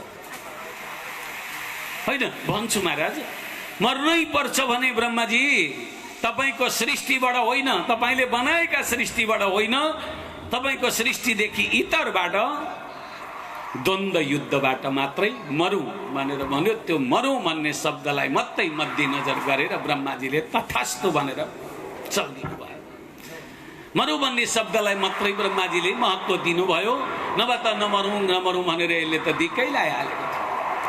भगवान श्री ब्रह्माले वरदान दिएपछि यो त्रिलोक विजयी भएर सिधै धरतीमा आयो। आफ्ना दरबारमा पस्यो, गएर भन्यो, आफ्ना आमा बाबासँग भेट गर्यो। पत्नी पुत्रसँग भेट गर्न जाँदा पुत्रहरू त छन् 3 जना, 4 भाइ पुत्र थिए, यसका 3 भाइ पुत्र छन्। त्यहाँ श्रीमती पनि छैन, अर्को पुत्र पनि छैन। त्यतिखेर उसले सोध्यो आमालाई, हाम्री श्रीमतीजी कहाँ गइछ भनेर सोद्धा, ए बाबु तेरी श्रीमती त इन्द्रले हरण गरेर लगिहाल्यो नि तँ तपस्या गर्न गएपछि भने। ए इन्द्रे तेरो यत्रो तागत, आज हेर अब म तँलाई के गर्दो रहेछु भन्यो। सिधै इन्द्रलोकमा आक्रमण गर्यो। इन्द्र महाराजले भने मैले हरण चाहिँ गरेको हुँ तर ल्याएको छुइनै। बाटामा हरण गरेर ल्याउँदै गर्दाखेरि नारद ऋषिले हुँदैन अर्काकी श्रीमती, त्यो पनि गर्भवती रहेछ, यस्ती नारी लानु हुँदैन, यस्तो पाप कर्म गर्छौ इन्द्र भएर, 33 कोटी देवताका राजा भएर गर्ने काम यही हो भनेर हक्कार र पक्कार गरे। मैले नारदजीलाई नै छोडिदिइ राखेर आएको थिएँ भनेपछि नारदजीलाई गएर भेट्यो। नारदजीले भन्नुभयो पराशर महामुनिका आश्रममा लगेर फेरि श्रीमतीलाई राखिदिएको छु, बडा सुन्दर पुत्र जन्मिएको छ, ज्ञान काण्ड सिक्दैछ, हे हिरण्यकशिपु हिँड, तिनीहरू गएर आफ्नो पुत्र र पत्नीलाई प्राप्त गर भनेर भनिदिए। तुरुन्तै पराशर महामुनिका आश्रममा आएर आफ्ना पत्नी र पुत्रलाई पनि भेट्यो। पराशर गुरुले ठुलो स्वागत गर्नुभयो हिरण्यकशिपुलाई, किनभने 3 लोक जित्ने राजा हो यो। आफ्नो पत्नी र पुत्र लिएर जान आँट्यो। पुत्रको नाम प्रहलाद भनेर राखिदिनु भएको रहेछ महाराज पराशर महामुनिले। घरमा लिएर गएपछि उसलाई ठुलो शङ्का उत्पन्न भयो। 9-10 वर्षको भइसकेको रहेछ छोरो, 12 वर्षमा तपस्या गरुन्जेलमा यता जन्म लिएर 9-10 वर्ष 11 वर्षको भएको रहेछ छोरो। यसलाई त साधुहरूले साधुकै भाषा पढाए होलान्, साधुकै शिक्षा दिए होलान्, देवताहरूकै पाठ पढाए होलान्, मेरो दानवको शिक्षा त दिएनन् कसैले। त्यसो हुनाले म एउटा दानवको गुरुकुल खोल्नु पर्यो भनेर सण्डा र मर्क नाम गरेका शुक्राचार्यका छोराहरूलाई ल्याएर यसले एउटा विद्यालय खोल्यो। पौरोहित्याय भगवान वृतक काव्य किला सुरै सण्डा मर्क सुतौ तस्य दैत्य राज गृहान्तिके। दैत्यको राजदरबारको नजिकै त्यो पाठशाला खोलेर दैत्य शिक्षा पढाउन थालेपछि यी प्रहलादजी महाराजलाई पनि त्यही विद्यालयमा दाखिला गरिदियो। तर प्रहलादजीले पढ्न मन गर्नु भएन, यी सण्डा मर्कसँग दानवी शिक्षा लिन मन गर्नु भएन, उहाँले पढ्नै मन गर्नु भएन। कति कोसिस गरे गुरुहरूले, मानेन। एक दिन महिना दिन जस्तो भएको त्यो पढ्न थालेको प्रहलादले हिरण्यकशिपुले प्रहलादलाई बोलाउन पठायो। एउटा सेना गएर बोलाएर लिएर आयो। आइपुग्ने बित्तिकै पिताजीलाई गोडामा ढोक्थे यिनी, साह्रै भद्र थिए, ऋषिकुलमा हुर्केका बालक घोडामा ढोग्न आउँदाखेरि भयो भयो ढोगिरहनु पर्दैन भइगयो, तँलाई त मैले काखमा लिएर केही कुरा सोध्नलाई बोलाएको, लो आइज, मेरो प्राणभन्दा प्यारो छोरो होस् त, कान्छो छोरो, लो बस भन् तैँले के पढिस्, के पढाउँदैछन् तेरा गुरुहरू, मलाई एउटा केही पढेको कुरो सुना भनेर भन्यो। 3 लोकको राज गर्दै थियो त्यतिखेर हिरण्यकशिपु। त्यतिखेर प्रहलादजी महाराजले नम्र भएर भन्दछन्, तत्साधु मन्ये सुरवर्य देहि नाम सदा समुद्विग्न धियाम सद्ग्रहात् हित्वात्म पातम गृह अन्धकूपम वनं गतो यद हरिमाश्रयेत। हे सुरवर्य, हे असुरहरूका सर्वश्रेष्ठ, सबैभन्दा अग्रणी मेरा पिता, 3 लोकका राजा, परम धर्मात्मा वीर मेरा पिताजी, मैले हजुरलाई के सुनाउन मन लाग्यो भने नि, पढेको विद्याभित्रबाट यो गृह भनेको अन्धकूप हो, यो संसार भनेको धोका हो, यहाँको सुख भनेको तुच्छ हो, वास्तविक सुख भनेको त हरिका चरण कमलमा मात्रै छ। अब हजुर वृद्ध हुँदै जानुभयो, छोडिदिनुहोस् यो राज परिपाट, जानुहोस् जङ्गल, वनम गतो यत हरिमाश्रयेत, हरि भगवानको यजन गर्नुहोस् भन्ने बित्तिकै काखमा राखेर सोध्दै थियो, कति छिटो टिपेर काखबाट भुइँमा पछार्यो। प्रहलादजी महाराज त भुइँमा भ्यात्ल्याक्क खस्ता मात्रै चाल पाए। के भयो पिताजी, फेरि बोल्छस्, मेरो शत्रुको नाम लिएर चाहिँ तँ मसँग कुरा गर्छस् काखमा बसेर? हरि भनेको तेरो शत्रु हो, मेरो शत्रु हो, तेरो काका मारेको त्यही हरिले, तेरो हरि हरि भन्दैछस् नि, त्यसलाई त जहाँ भेट्छु ती मारिदिन्छु, त्यसको त कुरै नगर्नु छ। आइन्दा यस्ता खालका कुरा गरिस् भने तँलाई म जिउँदो भनेर राख्दिन भनेर भन्यो। जा पढ्न भनेर पठायो। प्रहलादजी महाराज हवस बनिराखेर गए। ब्रह्मबन्धो किमे तत्ति विपक्षम श्रेता सता असारम ग्राहितो बालो ममना धृत्यो दुर्मते। ए गुरुका पुत्र सुण्डा र मर्द, तिमीहरूलाई गुरुबाबु भनेर मैले ल्याएर राखेको यस्तै उल्टा पाल्टो पढाउनका लागि हो? के सिकाएको त्यो हरि र फरि भन्ने कुरो? तिमीहरूले मेरो शिक्षा चाहिँ पढाउ भनेको हो कि होइन भनेर गुरुहरूलाई पनि गएर डाँट फर्काउन लगायो। गुरुका पुत्रहरू लगलग कामदै अगाडि सरेर भने न मत प्रणीतम न पर प्रणीतम सुतो वदति सत्तवेन्द्र शत्रु नैसर्गिकीयम मतिरस्य राजन निर्यच्छ मन्युम ककदास्म मानः। राजन, न हामीले पढाएका छौं तपाईका छोरालाई, न अर्को कोही व्यक्तिले आएर पढाउने गर्छ। नैसर्गिकी बुद्धि लिएर आएको छ तपाईको छोरो, हामीलाई पनि बेला बेला पढाउन खोज्छ। अब हामी के गर्नु? राजाको छोरो केही भन्न त सक्दैनौं, बरु यस्तो गाली खानुपर्छ तपाईबाट भनेदेखि हामीलाई आजै बिदा दिनुहोस्, हामी हाम्रै बाबाका घर जान्छौं पनि भने यिनीहरूले अप्ठ्यारा माइदहरू परेका रहेछन् भन्ने सोचेर तुरुन्तै त्यसलाई बोलाउनु भयो। प्रहलादलाई तुरुन्तै म बाटोमा पठाऊ भनेर प्रहलादजी गए। पिताले बोलाएको भनेपछि पढ्दैछन् भने किताबमा चिनो लगाएर भए पनि कुद्थे यिनी पिताजीका। पिताको आज्ञालाई कहिल्यै पनि भुइँमा झर्न दिँदैनथे। साँच्चै भन्नुपर्दा भगवानको भक्त भनेको त्यही हो जो माता पिताको आज्ञाको राम्रा प्रकारले परिपालन गर्छ। माता पिताको आज्ञा चाहिँ पालन गर्दैन, म चाहिँ भगवानको भक्त हुँ भन्छ भने कोही हाँस उठ्ने कुरा मात्रै हो। सबैभन्दा ठुला माता पिता हाम्रा भगवान हुन्। यो धरतीका जिउँदा भगवान भनेका माता पिता। माता पितालाई खुसी गर्न सकियो भने भगवान देवी देवता नमाने पनि केही फरक पर्दैन भनेर वर्णन भएको छ।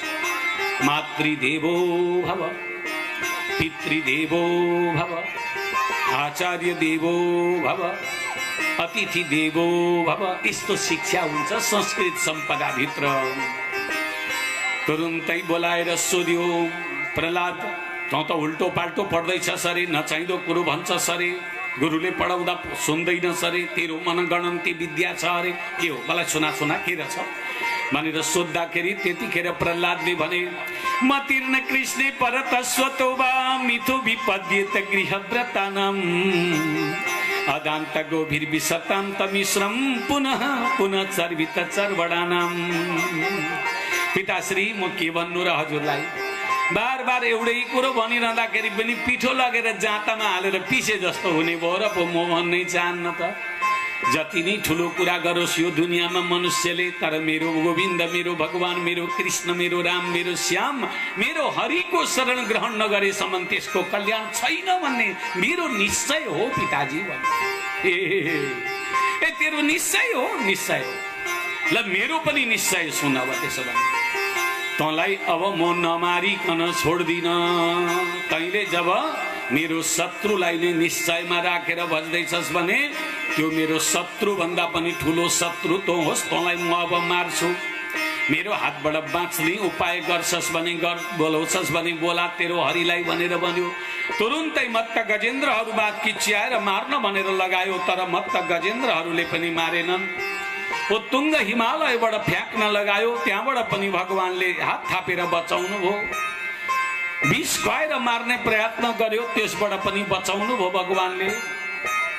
अनि यसलाई मार्नका लागि अब के गरौँ त म भनेर विचार गर्दाखेरि भेरी घोषेन सर्वस, सारा राज्यमा घोषणा गरिदियो मेरो छोरालाई जसले मार्छ त्यसलाई म आदि राज्यको स्वामी बनाइदिन्छु। आजै आएर मारोस्, आदि राज्य लैजाओस् भनेर।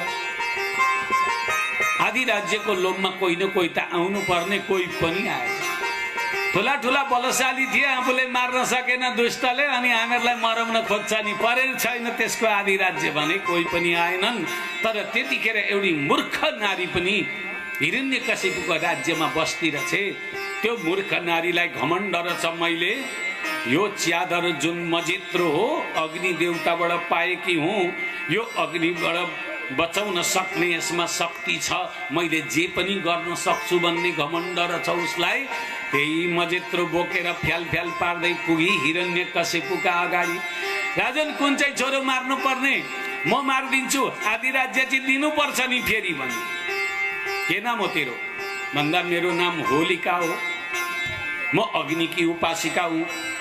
अग्निले प्रसन्न भएर मलाई यो ओढ्ने वरको दिएका छन्। यो वरको ओढेर बसे भने ठुलो भन्दा ठुलो अग्निमा पसे पनि मलाई केही हुनेवाला छैन। त्यही हुनाले गर्दा जंगलमा तपाईले एउटा लाहा मिसाएर घर बनाउनुहोस् काठको, त्यस घरभित्र म बसिराखेकी हुन्छु, कुन चाहिँ छोरो मार्नु छ लिएर आएर मलाई मात्रै देखाउनु, म च्याप्पै समाउँछु, 4 सुरबाट आगो लगाइदिनु, भसक्कै हुन्छ तपाईको छोरो। तर गुजुल्टामा गुजुल्टिएर बसेकी हुन्छु है महाराज, मलाई चाहिँ निकाल्नु नि, फेरि आधी राज्य दिनुपर्छ नि। बडा सजिलो उपाय रहेछ, यही गरौँ भनेर त्यसै गर्यो। हिरण्यकशिपुले लगेर हाम्रा आफन्त मान्छे हुन्, जंगलमा सानो कुटिया बनाएर बसेका छन्। प्रहलाद हिँड नमस्कार गरेर आउँ, आशीर्वाद थापेर भनेर लिएर गयो, उस्लाउँदैन। हिरण्यकशिपुले प्रहलादजी मान्य जनलाई साह्रै मान्नुहुन्थ्यो, जाउँ भनेर गए। भित्र जा बात मार्दै गर, म आइहाल्छु भनेर ऊ बाहिरै बस्यो। भित्र गएर दुमसुङ एउटा धुसा जस्तो उडेर बसेकी नारी थिई।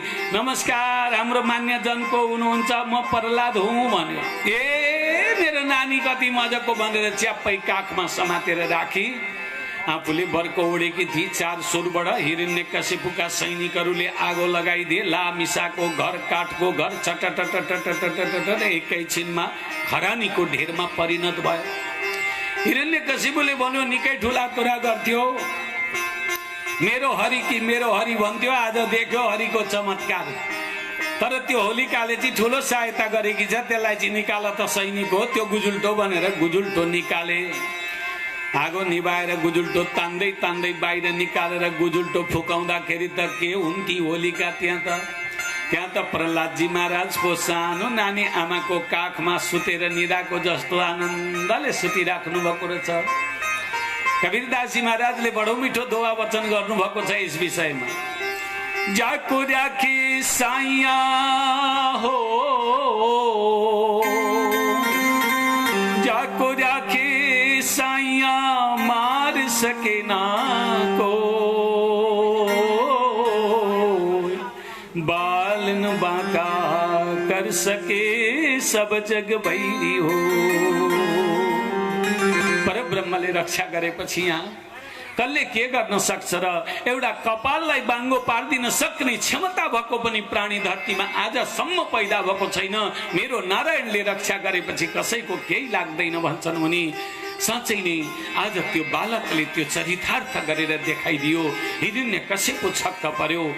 भक्तहरूले जय जयकार गरे। ठाउँ ठाउँबाट झुण्डका झुण्ड जय जयकारको ध्वनि लिएर मनुष्यहरू निक्ले जय जयकारको नाराका साथमा। त्यतिखेर सिन्दुर अबिर गाजल उडाइएको थियो, होली खेलिएको थियो भनौँ, त्यतिखेर रङ्ग उडाइएको थियो, हर्ष बढाइ गरिएको थियो, विजय उत्सव मनाइएको थियो। आज पनि त्यो विजय उत्सव धरतीमा मानिँदैछ, मनाइँदैछ। होली खेलेको कारण त्यही हो, भक्तको विजयको उत्सव हो होलिका उत्सव भनेको।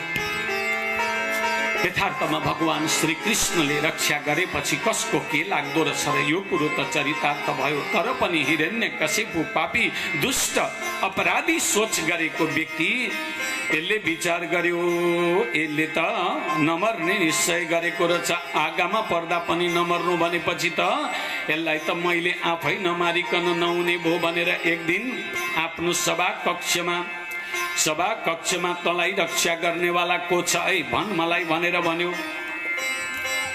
प्रहलादले भने, मलाई रक्षा गर्नेवाला मेरो हरि भगवान हुनुहुन्छ पिताजी। किन र? भेट गर्न मन लाग्यो कि क्या हो? खुसी लाग्यो पिताजी मलाई। हजुरले मेरो प्रभुलाई खोज्नुभयो, मेरो प्रभुको शरणमा हजुर गएदेखि हुन्थ्यो भनेर भन्दा हिरण्यकशिपु भन्छ, व्यक्तित्वम मर्तुकामोसी योति मातम विकट्ठसे। मर्ने बेला भएको हो तँलाई? मर्ने बेला भएको व्यक्ति धेरै बोल्छ भन्ने सुनेको छु मैले। तँ आज धेरै बोल्दैछस् मसँग। निम्ने बेलामा दियो पनि अलिक ठुलो बोल्छ। तेरो पनि आज निदान हुन्छ जस्तो लागेको छ। तैँले आज यस प्रकारको कुरा गर्न मसँग सुहाउँछ? यथार्थमा बता, तँलाई रक्षा गर्नेवाला कहाँ बस्छ भनेर सोध्यो। हिरण्यकशिपुका अगाडि प्रहलादले भनिदिए, पिताजी एउटा कुरा सुन्नुहोस्, तपाईँले मेरो रक्षक खोज्नुभयो तपाईँले। यत्र तत्र सर्वत्र यो कण कणमा मेरै रक्षक बसेको देख्छु म। त्यसमा पनि मूर्तमान रूपले हेर्न चाहनुहुन्छ भने यो मूल खामामा पनि मेरो प्रभु बसेर यो घरको रक्षा गरिराख्नु भएको छ। मेरो प्रभुले छोडिदिनु हो यो मूल खामामा बस्न भने तपाईँको यो बिल्डिङ पनि अडिन सक्दैन। मेरो चाहिँ निश्चय त्यस्तो छ भन्ने बित्तिकै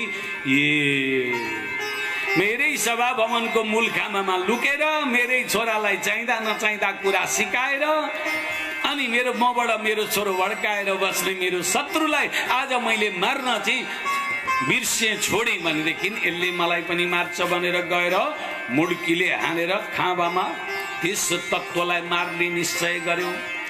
गएर कसिएर एक मुड्की हानेको त्यो मूलखामामा प्याट्टै मूलखामो फुटेर भित्रबाट नृसिंह अवतार भगवान प्रकट हुनुभयो। नृसिंह भगवान की अत्यन्तै दिव्य स्वरूप लिएर परमात्मा भगवान नृसिंह त्यहाँनेरि प्रकट हुनुभयो। सत्यं विधातुं निजभृत्य भाषितं व्याप्तिं च भूते स्वखिलेषु चात्मनः अदृश्यतात्यद्भुतरूपमुद्वहन् स्तम्भे सभायां न मृगं न मानुषम्। आफ्नो भृत्य भनेको सेवक, आफ्नो भक्तको वचन पूरा गर्नका लागि गोविन्द भगवान खाबो फाडेर निक्लिनु भयो। उहाँलाई न मृग भन्न मिल्थ्यो न मनुष्य भन्न मिल्थ्यो। म पशुबाट पनि नमरौँ मनुष्यबाट पनि नमरौँ भनेको हुनाले भगवानले यस्तो खालको रूप धारण गर्नु परेको थियो। घाँटीदेखि उँधो विष्णुको रूप थियो, घाँटीदेखि उँभो बाघको रूप थियो। भगवानको बडा विचित्र। त्यतिखेर भगवान श्रीहरिले सिधै गएर हिरण्यकशिपुको जुल्फी पक्रिहाल्नु भयो। मेरो भक्तलाई कति चाहिँ सताउँछ सौ असुर, लु खेलौँ त म एकछिन कुस्ती, पाक्का पुक्का हानाहान गरौँ, कति कुट्न मन लाग्छ मलाई कुट, मेरो भक्तलाई चाहिँ नसता तैले यसरी भनेर भगवानसँग युद्ध भयो, गदा युद्ध भयो। त्यस पछाडि मुक्का हानाहान भयो। भगवानले विचार गर्नुभयो अब धेरै गर्छस् भने तेरो निदान पनि मैले खोज्नै पर्ने हुन्छ भनेर यसो आकाशतिर हेर्नु भएको थियो। 33 कोटी देवताहरूले भनिदिए प्रभु यो दिउँसो पनि मर्दैन राति पनि मर्दैन है, साँझ परेपछि मार्नु होला यसलाई, यो बाहिर पनि मर्दैन भित्र पनि मर्दैन, दैलाका ढेलमा मार्नु होला, यो अस्त्रले पनि मर्दैन शस्त्रले पनि मर्दैन, नङले चिरेर मार्नु होला। वास्तवमा यसलाई मार्न हजुरले बुझ्नु होला, ब्रह्माले दिएको सबै वरदान बुझ्नु नै हुन्छ नि भनेर भगवानले भन्नुभयो तिमीहरू चुप लाग, मैले जानेको छु, म त्यही समय त हेर्दैछु। साँझ पर्छ कतिखेर यसलाई पछारौँ भनेर म विचार गर्दैछु भन्नुभयो। साँझ परेको बेलामा दैलाका टेलमा तानेर लानुभयो, आफ्नै तिग्रामाथि यसलाई उत्तानो पारेर लडाउनु भयो। लामा लामा तिखा तिखा नङले छाती फुटाएर फ्वाक्कै 2 फ्याक बनाइदिनु भयो छाती, र त्यो भित्र भएको उसको मुटु कलेजो आन्द्रा भुडी के हुन्छ नि यहाँ भित्रको सबै निकालेर भगवानले आफ्ना गलामा माला यहाँनिर राजाले सोधेका छन् प्रभु यो यस्तो किन गर्नुभयो भगवानले, त्यो फोहोर किन भगवानले माला लाउनु भयो भनेर। भगवान सुखदेवजी भन्नुहुन्छ त्यसो नभन राजन, फोहोर भन्ने वस्तु योसँग छँदै छैन, यसको 1 दिनको 2 दिनको मात्रै साधना होइन, यसले त पुरै 100 वर्ष पहिलेदेखि विष्णु मार्छु भनेर कुदेकाले गर्दा यसले खाँदा पिउँदा उड्दा बस्दा हिँड्दा डुल्दा जतिखेरै पनि विष्णु मार्छु भनेकाले विष्णुको चिन्तन गरिरहेकाले गर्दाखेरि यसको सारा शरीर अष्टगन्ध भन्दा पनि उत्तम भइसकेको छ, अष्टगन्ध जत्तिकै सुगन्धित भइसकेको छ। भगवानको चिन्तन गर्ने व्यक्तिका शरीरमा दुर्गन्ध रहँदैन राजन। भगवानले त्यो अष्टगन्ध जस्तै सुगन्धित उसको शरीरका मदमलादहरूलाई माला लगाउनु भयो। अर्को कुरो, जीवित अवस्थामा तँसँग म गला मिल्न चाहन्थे हिरण्यकशिपु, यति ठुलो भक्त तैले जन्माएर मलाई दिस, मेरो भक्ति गर्न लगाइस्, यो भन्दा पनि धेरै प्यारो तँ बाबु चाहिँ होस् मेरा लागि, तर तैले जीवित अवस्थामा कहिले पनि मलाई देख्न सकिनस्, मरे तापनि आखिरी जिउँदो हुँदा पनि त्यही मुटु कलेजो मिलाउनु हो, छाती मिल्नु भनेको, मरेपछि पनि त्यही मुटु कलेजो मेरा मुटु कलेजाका छेउमा मिलाउन त भनेर भगवानले आफ्ना गलामा लगाउनु भएको हो भनेर भन्नुभयो। यस्तो परिभाषा दिनुभयो।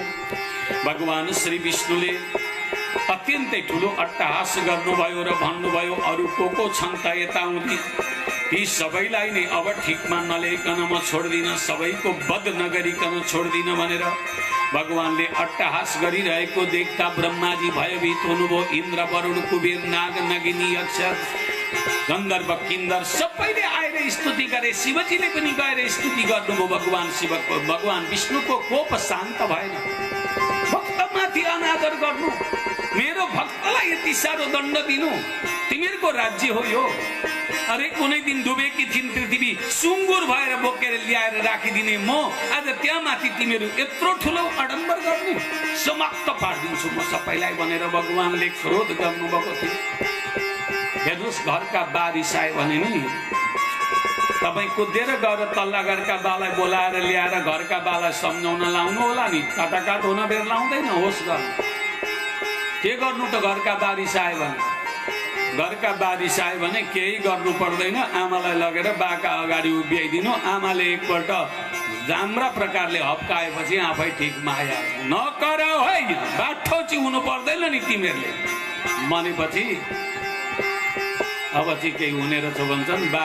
बिस्तारो बिस्तारो पछि लाग्छन्, यसो धेरै लिउँ नखोज नभए भन्छन् ओर्छन् र एकातिर बाटो लाग्छ। बालाई ठिकमा ल्याउने चाहिँ आमा मात्रै हुन, अरू कसैले सक्दैन। ब्रह्माजीको नीति हो यो, मेरो नीति होइन। ब्रह्माजीले तुरुन्त भगवती लक्ष्मीलाई बोलाएर ल्याउनु भयो। तपाईँका श्रीमान रिसाएर उत्पात सधरतीमा छिटो गएर सम्झाउनुहोस् भने भगवती लक्ष्मी पनि दौडेर आउनुभयो। किन रिसाउनु भयो त मेरो स्वामी? कहिल्यै नरिसाउने, के भयो? दौडेर आउनुभयो। कहाँ हुनुहुन्छ भन्दा यहाँ भित्र हुनुहुन्छ। पर्दादेखि भित्र सभा भवन देखाइदिनु भयो ब्रह्माले। पर्दा यसो सारेर हेर्दाखेरि त तपी रगतका थोपा चुँदैछन्, दाँतबाट कान ठाडा ठाडा छन्, आँखा डोला डोला छन्, नक्कर अत्यन्तै क्रोध मूर्ति थरथर काम्दै हुनुहुन्छ। भगवती लक्ष्मीले देख्नु भएकै रहन्छ त्यस्तो रूपमा विष्णुलाई। यी मेरा बुढै होइनन् भन्नुभयो, फर्किहाल्नु। यी मेरा बुढै होइनन्, यस्ता बुढा छैनन् मेरा बुढा एकदम शान्त मुद्रामा, हँसिला, राम्रा, त्रिलोकीमा सबैभन्दा राम्रा मेरा बुढा। कुन चाहिँ मान्छेलाई भकाउन लाग्यो तिमीले? हुँदैन ब्रह्मा, म गएँ भने लक्ष्मी फर्केर गई। अब ब्रह्मा अप्ठ्यारोमा परे, के गरौँ? है प्रहलाद, तैँले गर्दाखेरि नि भगवानले यस्तो उग्र रूप लिनुभयो, जा गएर तैँले सम्झा भनेर पठाउनु भयो। प्रहलादजी महाराजले गएर बडो दिव्य स्तुति गरेर भगवान नारायणलाई फकाउन थाले। भगवान खुसी हुनुभयो। प्रहलादम प्रणतम प्रीतो यतमन्यर भाषत। भगवानले प्रहलादको स्तुतिलाई सुनिसकेर भन्नुभयो, आइज बाबु नजिकै, म खुसी छु, म रिसाकै होइन, किन रिसाउनु र तँसँग? प्रहलाद भद्र भद्रम ते प्रीतोहम ते सुरोत्तमम वरम वृद्धि स्वाभिमतम काम पुरोस्म्यहम नृणाम। वर माग बाबु, वरदान माग मसँग। तँ आज जे माग्छस् त्यो दिन्छु। तँसँग जति खुसी म कोहीसँग भएको छुइनँ। साँच्चै भन्नुपर्दा मेरो हृदय द्रवित भएको छ तँसँग, वरदान माग भनेर भन्नुभयो। प्रहलादजी महाराजले भने, मामा प्रलोभयत्यात्य अशक्तम कामपुरे सुतैर्वरै सत्संग भीतो निर्विन्नो मुमुक्षु त्वामुपाश्रितः। मलाई लोभ नदेखाउनु न प्रभु, लोभ नदेखाउनु। यस्तो माग र उस्तो माग नभन्नु न प्रभु। हजुरसँग मैले के मागिरहनु पर्छ र? हजुर सर्वान्तर्यामी सर्वद्रष्टा हुनुहुन्छ भनेर भने। प्रहलादको कुरालाई मनन गर्दै भगवान श्रीहरिले भन्नुभयो, केही न केही त माग, एक थोक न एक थोक त माग भन्दा माग्नै पर्ने हो भने म माग्छु ल प्रभु। यदि हजुर मसँग खुसी हुनुभएको छ भने नि, यी अहिले भर्खर हजुरले मार्नुभएका मेरा पिताजी हुनुहुन्छ। उहाँले हजुरको कहिले पनि राम्रा मुखले नाम लिनु भएन, जहिले सुकै पनि शत्रुता गर्नुभयो। हजुरसँग शत्रुता गरेका कारणले नर्क जानुपर्ने निश्चित भयो होला। तर मेरा पिता हुनाले गर्दा उहाँलाई नर्क गएको पनि मलाई देख्न मन छैन। कृपा गरेर मेरो पितालाई स्वर्ग दिनु न, मेरा पितालाई पनि मुक्ति दिनु न भनेर मागे। भगवान श्रीहरिको त त्यतिखेर वात्सल्यको भाव जाग्यो। राम राम राम राम राम। ए कतिसम्म सहनशीलता भएको बालक हो यो दैत्यको घरमा जन्मेको। जसका बाबुले कुनै पनि दिन राम्रा मुखले बोलेन, कुनै पनि दिन नमारिकन छोड्दिन भनेर मार्ने मात्रै चेष्टा गर्यो, र पनि त्यो छोराको मानसिकता भनेको बाबुकै भक्ति प्रति। कस्तो पुत्र पाएको रहेछ हिरण्यकशिपुले। एउटा कुरा भनौँ, हामी भगवानको भक्ति चाहिँ गर्छु भन्छौँ, तर वर्ष दिनमा आउने गरेको पिता माताको श्राद्ध चाहिँ गर्दैनौँ भने भगवान खुसी हुनुहुन्न। पितृको भक्ति चाहिँ वर्षमा 2-3 पल्ट गर्ने श्राद्धलाई 5-6 पल्ट नै गरिदिन्छौँ, तर भगवानको नाम चाहिँ लिँदैनौँ भने त्यो पनि काम लाग्दैन। भगवानको भक्तले पितृको भक्ति गर्नुपर्छ, पितृको भक्तले भगवानको भक्ति गर्नुपर्छ। यी दुईटा कुरालाई मिलाएन भनेदेखि भक्ति गरेको मानिँदैन। एउटा कुरा जानकारी गरौँ तपाईहरुलाई, यस विषयमा काम लाग्ने कुरो हो। घरमा पिता माताको श्राद्ध तिथि गर्नुभएको छ भने कसैको भनाइ मान्ने काम छैन। बिहान पुरेत आउनुभन्दा पहिले तपाईले सबैभन्दा पहिले शालिग्रामको पूजा गरिहाल्नु, पाञ्चायन पूजा गरिहाल्नु। पाञ्चायन पूजा गर्दा शालिग्रामको पूजा गरिन्छ। शालिग्रामलाई स्नान गराएको जल फल जे जति तुलसी दलहरू छन् नि एउटा पात्रमा खन्याएर छोपेर राखिहाल्नु। भरे पिण्डमा लगेर त्यही कुरो चढाइदिनु, त्यो तुलसी मन्जरी तुलसी पत्र चढाइदिनु। तपाईका पितृ वैकुण्ठ गएनन् भने अनि कुरा गर्नु। तर कतिजना त्यस्ता खालका अर्धज्ञानीहरूले के गरेका छन् भने भोलि श्राद्ध छ भने आजैदेखि पाञ्चायन पुज्न बन्द गराएका छन्। श्राद्धका दिन के को पाञ्चायन पुज्छ, यहाँ श्राद्ध पो गर्ने हो त, आज देवी देवता यिनै हुन् देवी देवता भनेर पाञ्चायनबाट वञ्चित गराउँछन्। ती अल्पज्ञानीहरू हुन्, त्यस्तो नगर्नु। भगवान नारायणलाई चढाएको तुलसी मन्जरी, नारायणलाई चढाएको जल प्रसादी त्यो पिण्डमा लगेर अर्पण गरेपछि पितृ सदाका लागि अक्षय तृप्ति प्राप्ति गर्छन् भन्ने भागवतकारको मत रहेको छ। भगवान वेदव्यासको मत हो यो मतलाई पालना गर्नुहोला। भगवान श्रीहरिले तुरुन्तै बालकलाई उठाएर आफ्ना काखमा राख्नुभयो र भन्नुभयो, बाबु म प्रभावित भएँ तेरो वचनदेखि, सुन अब मेरो कुरा भन्नुभयो। श्री भगवान उवाच त्रिसप्तभि पितानुत पितृभि सहतेन घ यत् साधोस्य गृहे जातो भवान वैकुलपांसनः। आज तेरो बुवाको मात्रै मुक्तिको कुरा गर्छस् बाबु, तेरो बुवाको मात्रै मुक्तिको कुरो नगर मसँग। तेरो बाबु, बाबुको बाबु, उसको पनि बाबु, उसको बाबु, उसको बाबुको पनि बाबु गरेर 7 जना बुढा, तेरा बा हजुरबा लगायतका 7 जना बुढा, तेरा मावलापट्टिका 7 जना बुढा, तैँले भोलि बिहे गरिस् भने तेरा ससुरा बुढादेखि लिएर उभोका 7 जना बुढा, 21 जना बुढालाई मैले वैकुण्ठ दिइसकेँ। त एउटाले गरेको मेरो भक्तिले गर्दा तेरो पिँढी पिँढी मैले शुद्ध गरिदिइसकेँ। तैँले रत्तिभर चिन्ता लिने काम छैन, बरु यो चाहिँ भन् त मसँगै जान्छस् वैकुण्ठ कि यहीँ बसेर राज गर्छस् कि के छ तेरो विचार भन्दा प्रभु हजुरसँगै वैकुण्ठ जान पाउनु त अहोभाग्यको कुरो थियो। तर नि हजुरसँग म वैकुण्ठ गएँ भने यी रहेका अलिअलि रहेका दानवहरू मेरा पिताजीकै पक्षधर भएर हजुरसँग विरोधै मात्रै गरिरहन्छन्। बरु यसपालि म वैकुण्ठ जान्न, म रसातल पातालको राज्य गर्छु। त्यहाँ भएका दानव जति जम्मै बटुलेर तपाईका भक्त बनाइदिन्छु, हाम्रो वंशमा पनि भक्तहरू हुन् भनेर भन्यो। भगवान अझै खुसी हुनुभयो, अजर अमर हुनु तो भनिराखेर भगवान अन्तर्ध्यान हुनुभयो। यिनले रसातल पातालको राज्य सञ्चालन गर्न लागे। धरती पनि यिनकै जिम्मामा थियो। पछि यिनले विवाह गरे। विवाह गरेर विरोचन नाम गरेको पुत्र जन्माए। विरोचनलाई राजगद्दी दिएर आफू पनि उपरत भए। विरोचनलाई एक दिन भगवान नारायणले गएर उसको शिर दानमा लिएर उसलाई पनि मुक्ति दिनुभयो। विरोचनका वंशमा बलिको जन्म भइसकेको थियो। बलिले यो धरतीको राज्य गरे। यो परमेश्वर भगवान श्रीहरिको र दानव वंशको बडा विचित्र कथा मैले तपाईलाई सुनाएँ महाराज। यिनै बलिका पालामा समुद्र मन्थन पनि भएको थियो भनेर भन्नुभयो।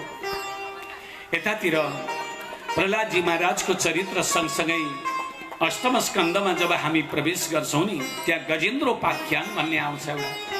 गजेन्द्रोपाख्यान भनेको एउटा जंगलमा बस्ने उन्मत्त हात्तीले पनि भगवानको दिव्य दर्शन पाएर वैकुण्ठ जान पाएको कथा छ महाराज। यो जंगलमा बस्ने हात्तीलाई पनि भगवानको कृपा प्राप्त भयो। यो गजेन्द्र भनेको, गज भनेको हात्ती, इन्द्र भनेको राजा, हात्तीहरूको राजा थियो। यो एक दिन आफ्ना पत्नी पुत्रहरूलाई लिएर त्रिकुट पर्वतमालाको नजिकै भएको तलाउमा स्नान गर्न गएको थियो। त्यहाँनिर एउटा गोही बस्दो रहेछ। यसको खुट्टामा समातेर तान्न थाल्यो। धेरै कोसिस गर्यो तर यसले आफ्नो खुट्टो गोहीका मुखबाट निकाल्न सके। पत्नी पुत्रलाई पनि खान्छ होला, मलाई खाइसकेपछि यो गोहीले भनेर उसले, हात्तीले, सबैलाई जाओ तिमीहरू, मलाई खाए पनि तिमीहरू चाहिँ बाँच भनेर पत्नी पुत्रलाई बिदा दिए। रुँदै रुँदै यसका पत्नी पुत्रहरू फर्किए। युद्ध गर्दा गर्दा बेलुकाको खेर भइसकेको थियो। यसले विचार गर्यो पत्नी पनि साथ दिने रहेनछिन्, पुत्रले पनि साथ दिने रहेनछन्। फर्क्यो भन्दा फर्केर गए।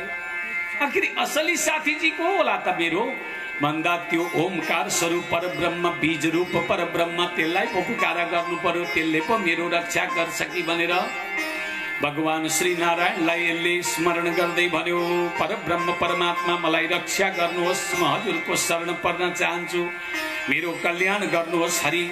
म कोसँग आश्रय मागौँ, तपाईँ बिना अर्को को छ र मेरो सहारा। हे गोविन्द, हे परमपिता परमेश्वर बीज स्वरूप परब्रह्म, हजुरको आश्रय पाएपछि फेरि दुनियाँमा अर्को कुनै पनि कुराको आश्रय खोजिरहने दरकार हुँदैन जीव जगतलाई भन्ने मैले सुनेको छु भन्यो। इत्थं गजेन्द्रस्य यदाप सङ्कटं प्राणस्य देहि विवशुदिच्छया अपारयन्नात्म विमोक्षणे चिरं दद्यामि मां बुद्धिमथाव्यपद्यत। बडो सुन्दर बुद्धि यसले मर्ने बेलामा पायो महाराज।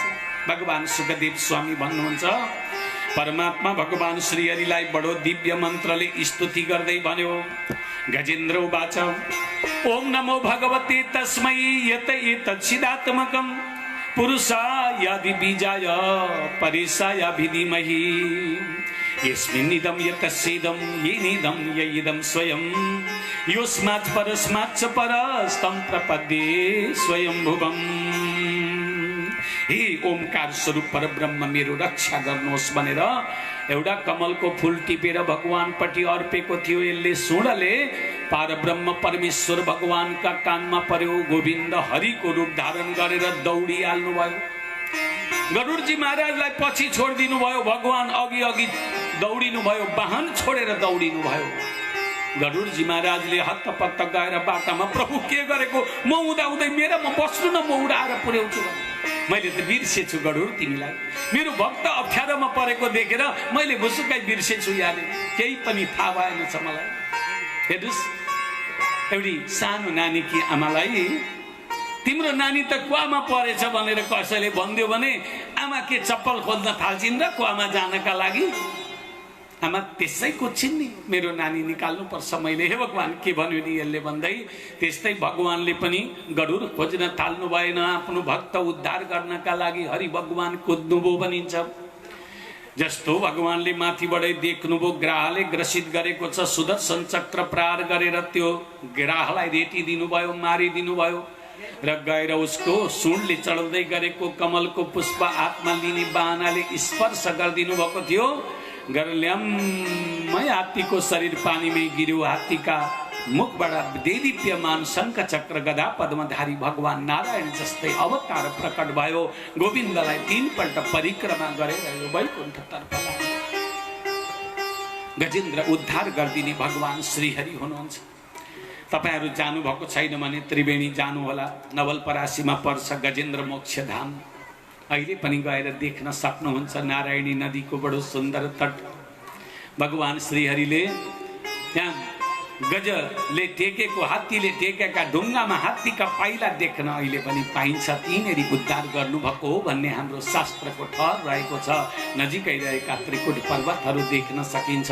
तपाईँ हाम्रो यो कथासँग सम्बन्धित हाम्रो नेपालको एउटा तीर्थ गजेन्द्र मोक्षधाम त्रिवेणी तीर्थ बडो सुन्दर वर्णन छ। त्यतिखेर देवता गन्धर्व किन्नर यक्ष नागहरूले विविध प्रकारले आकाशबाट पुष्पको वर्षा गरे। भगवान नारायणले यस्तो कार्य सम्पादन गरेको कथा सुनेर राजा परीक्षित बडा विह्वल हुनुभयो। राजा परीक्षितले भन्नुभयो, प्रभु बडा विचित्रको कथा सुनाउनु भयो हजुरले।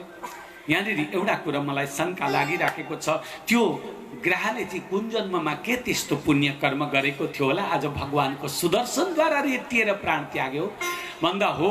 यस विषयमा एउटा कथा छ राजा। यो हात्तीको जुन कुरा गरे नि मैले, यो हात्ती इन्द्रद्युम्न नाम गरेको राजा थियो पूर्वजन्म। यसले अगस्त्य मुनिलाई खुसी पारेर मन्त्र लिएको थियो विष्णुको। अगस्त्यले पनि खुसी भएर मन्त्र दिएका थिए। जङ्गलमा बसेर तप गरिराखेका थिए यी राजा। एक दिन अगस्त्य ऋषि आफ्नो चेलो भेट्न आउँदाखेरि आँखा चिम्लेर भजन गरेकाले अब बाहिरको आयो देखेन। जब उठेर स्वागत नगरेपछि अगस्त्य मुनिलाई रिस उठ्यो। अस्ति मन्त्र लिने बेलामा राम्रै रोइ कराई गरेर मन्त्र लिन्थ्यो, आज के मन्त्र जप्यो अलिकति, अब त मलाई गन्ती नै गर्न छोडेछ यसले। हात्तीको जस्तो बुद्धि गरेको रहेछ, जा हात्ती भइहाल भनेर यसलाई श्राप गरिदिएका थिए। त्यही हुनाले यो श्रापमा परेको थियो। तर यो ग्राह जो थियो नि, यो हुहु नाम गरेको गन्धर्व थियो पूर्व जन्ममा। यो हुहु नाम गरेका गन्धर्वकी श्रीमती पनि थिए। यो हुहुको काम गाउने, त्यो हुहुकी श्रीमतीको काम नाच्ने थियो। इन्द्रका सभामा गएर नाच्नु पर्थ्यो यिनीहरू। नाचेपछि इन्द्र खुसी भएर अलिकति केही धन दौलत दिन्थे, त्यसैले यिनीहरू बाँचेका थिए, परिपोषित थिए। एक दिन के कुराले हो कुनी गन्धर्वकी श्रीमती रिसाइ छ। रिसाएपछि उठ परेर बसी, हाँस्दै हाँस्दिन, बोल्दै बोल्दिन, चल्दै चल्दिन। श्रीमती रिसाई भने गन्धर्वहरूको बेहालत हुँदो रहेछ। गन्धर्वहरूको मात्रै के भन्नु, हाम्रै पनि त बेहालतै हुन्छ नि। श्रीमती रिसाई भने भात पकाएर खाने ढङ्ग छैन हिजो आजका युवाहरू। अनि मकै भुटेर खानु पर्यो कि होटलतिर जानु पर्यो। यिनै श्रीमतीले पकाई पोली खुवाएर त हुर्काएका छौँ नि हामीलाई। परिवेश त्यस्तै नै हो। नभन्दै श्रीमतीलाई हँसाउनका लागि यसले के जुक्ति लगाउँ भन्दै थियो। देवल ऋषि नुहाउँदै गरेका ठाउँमा पुगेछ।